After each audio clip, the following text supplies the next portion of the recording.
Selamat datang di Nalar Diri. Rusia, sebuah negara yang seringkali digambarkan dengan citra beruang merah yang perkasa, dingin, dan penuh misteri. Kita mengenal Rusia dari sejarahnya yang megah, sastrawannya yang legendaris, hingga kekuatan militernya yang menakutkan. Namun, tahukah Anda bahwa di balik narasi yang sering kita dengar, tersembunyi sisi gelap yang jarang terungkap ke permukaan? Sisi yang menunjukkan kompleksitas, kontradiksi, dan terkadang, kekejaman yang telah membentuk negerinya dan rakyatnya selama berabad-abad. Mari kita selami lebih dalam, melampaui mitos dan propaganda, untuk mengungkap apa yang sesungguhnya terjadi di balik tirai besi. Rusia adalah sebuah paradoks. Di satu sisi, ia melahirkan Tolstoy, Dostoevsky, dan Tchaikovsky, para jenius yang karyanya merayakan keindahan jiwa manusia dan kedalaman emosi. Di sisi lain, ia juga menjadi saksi bisu kekejaman Sartre, kengerian Gulag, dan intrik politik yang tak berkesudahan. Untuk memahami sisi gelap ini, kita harus melihat jauh ke belakang, ke akar sejarahnya. Salah satu aspek paling mencolok adalah sejarah panjang otoritarianisme. Sejak Kekaisaran Rusia hingga era Soviet dan bahkan hingga saat ini, kekuasaan terpusat dan kuat adalah ciri khas pemerintahan. Sartre memerintah dengan tangan besi, memandang diri mereka sebagai penguasa absolut yang ditunjuk oleh Tuhan. Kekejaman seperti yang dilakukan Ivan yang mengerikan atau Peter yang agung seringkali dianggap sebagai alat yang diperlukan untuk menjaga ketertiban dan memperluas kekuasaan. Rezim Soviet, di bawah kepemimpinan Lenin dan Stalin, bahkan jauh melampaui pendahulunya dalam skala penindasan.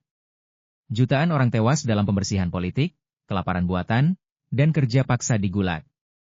Aparat keamanan negara, seperti CK, NKVD, dan kemudian KGB, menjadi instrumen teror yang menyasar setiap aspek kehidupan masyarakat, memberangus perbedaan pendapat dan memaksakan kepatuhan mutlak.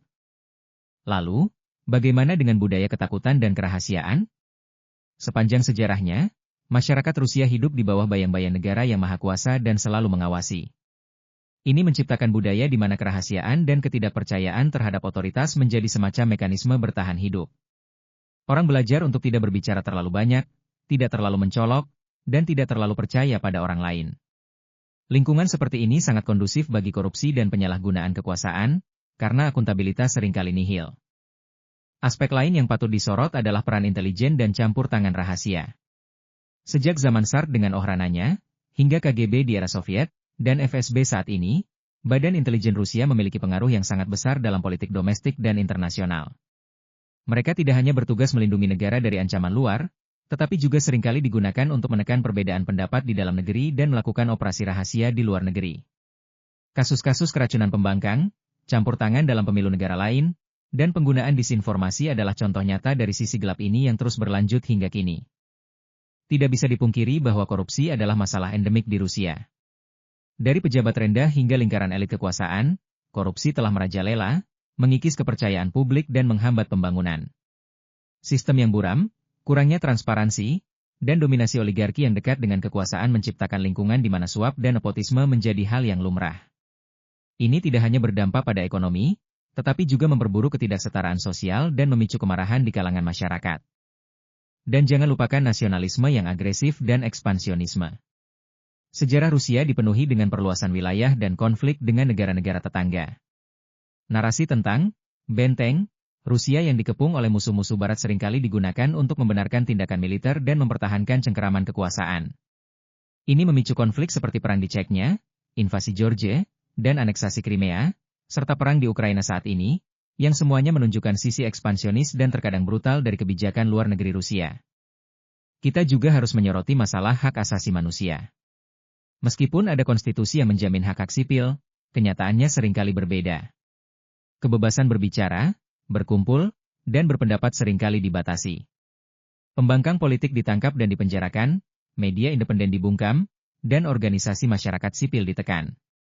Kekerasan terhadap kelompok minoritas, seperti komunitas LGBTQ, juga merupakan masalah serius yang sering diabaikan atau bahkan disetujui oleh negara. Bagaimana menurut Anda sejauh ini? Apakah Anda merasa narasi yang selama ini kita dengar tentang Rusia mungkin hanya sebagian kecil dari cerita sesungguhnya? Mari kita masuk ke bagian yang lebih mendalam, membahas bagaimana semua elemen ini saling terkait dan membentuk beruang merah yang kita kenal. Salah satu kunci untuk memahami sisi gelap Rusia adalah dengan melihat bagaimana sejarah berulang. Pola otoritarianisme, ketakutan, dan intervensi negara dalam kehidupan pribadi individu bukanlah hal baru. Ini adalah warisan yang diwariskan dari satu generasi ke generasi berikutnya, membentuk mentalitas dan harapan masyarakat. Misalnya, kultus individu di sekitar pemimpin kuat, baik itu Sartre, Stalin, atau pemimpin modern, mencerminkan kerinduan akan sosok pelindung dan penjamin stabilitas, meskipun seringkali dengan mengorbankan kebebasan pribadi. Kemudian, ada peran propaganda dan kontrol informasi. Sejak era Soviet, negara telah menggunakan propaganda secara ekstensif untuk membentuk opini publik, menjustifikasi tindakan pemerintah, dan menciptakan musuh bersama. Media massa, yang sebagian besar dikendalikan oleh negara, menyajikan narasi tunggal yang memuji pemerintah dan mengkritik oposisi atau negara-negara barat. Ini membuat sulit bagi masyarakat untuk mendapatkan informasi yang objektif dan kritis, sehingga membentuk pandangan dunia yang bias dan seringkali sangat nasionalis. Penutupan akses ke platform media sosial barat dan pemblokiran situs berita independen adalah contoh terbaru dari upaya ini. Perhatikan juga dampak pada masyarakat sipil. Selama bertahun-tahun, ruang bagi masyarakat sipil di Rusia telah menyusut secara drastis. Organisasi non-pemerintah, LSM, yang menerima dana dari luar negeri dicap sebagai agen asing, dan seringkali menghadapi kesulitan hukum dan birokrasi. Demonstrasi damai dilarang atau dibubarkan secara paksa, dan para aktivis seringkali menjadi sasaran penangkapan atau intimidasi. Ini menciptakan lingkungan di mana individu merasa takut untuk menyuarakan perbedaan pendapat atau mengkritik pemerintah, sehingga memperkuat cengkeraman kekuasaan yang ada. Aspek ekonomi juga tidak bisa dipisahkan dari sisi gelap ini. Ekonomi Rusia sangat bergantung pada sumber daya alam, terutama minyak dan gas. Ini menciptakan sistem di mana kekayaan terkonsentrasi di tangan segelintir orang yang dekat dengan kekuasaan, yang dikenal sebagai oligarki. Oligarki ini memiliki pengaruh politik yang sangat besar, dan seringkali terlibat dalam praktik-praktik korupsi dan monopoli. Ketergantungan pada sumber daya alam juga membuat ekonomi rentan terhadap fluktuasi harga global, yang pada gilirannya dapat memicu ketidakstabilan sosial dan politik. Bagaimana dengan tantangan demografi dan sosial Rusia menghadapi masalah serius seperti angka harapan hidup yang rendah, terutama pada pria, tingkat alkoholisme yang tinggi, dan penurunan populasi di beberapa wilayah. Masalah-masalah ini diperparah oleh sistem kesehatan yang kurang memadai, kemiskinan di daerah pedesaan, dan kurangnya investasi dalam pembangunan manusia. Sisi gelap ini menunjukkan bahwa di balik citra kekuatan militer, ada masalah-masalah internal yang mendalam yang memengaruhi kehidupan sehari-hari jutaan warga Rusia. Dan akhirnya, kebijakan luar negeri yang konfrontatif. Sisi gelap Rusia tidak hanya terbatas pada masalah domestik, tetapi juga memanifestasikan diri dalam hubungannya dengan dunia. Sejak runtuhnya Uni Soviet, Rusia merasa dikepung dan dikhianati oleh Barat, yang dianggap telah mengambil keuntungan dari kelemahannya.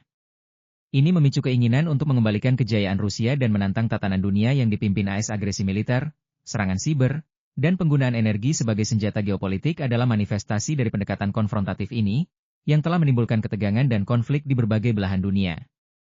Sebagai rekap singkat, kita telah melihat bagaimana sejarah otoritarianisme, budaya ketakutan, peran intelijen, korupsi endemik, nasionalisme agresif, dan pelanggaran hak asasi manusia membentuk sisi gelap Rusia yang jarang terungkap. Ini adalah gambaran yang jauh lebih kompleks dan kelam daripada citra beruang merah yang sering kita lihat. Namun, penting juga untuk diingat bahwa Rusia bukanlah entitas monolitik. Ada banyak warga Rusia yang berjuang untuk hak-hak mereka, yang menentang kebijakan pemerintah, dan yang mendambakan masa depan yang lebih baik. Mereka adalah pahlawan tanpa tanda jasa yang berani menyuarakan kebenaran di tengah penindasan. Jadi, setelah memahami ini, apa yang bisa kita lakukan? Pertama, tetaplah kritis terhadap informasi yang Anda terima. Kedua, dukunglah suara-suara independen dan organisasi yang memperjuangkan hak asasi manusia di Rusia. Ketiga, teruslah belajar dan mencari pemahaman yang lebih dalam tentang sejarah dan budaya yang membentuk negara ini. Jika video ini bermanfaat, jangan lupa like, share, dan subscribe channel ini ya, dan nyalakan lonceng notifikasi supaya tidak ketinggalan tips komunikasi lainnya. Terima kasih sudah menonton, sampai jumpa di video berikutnya.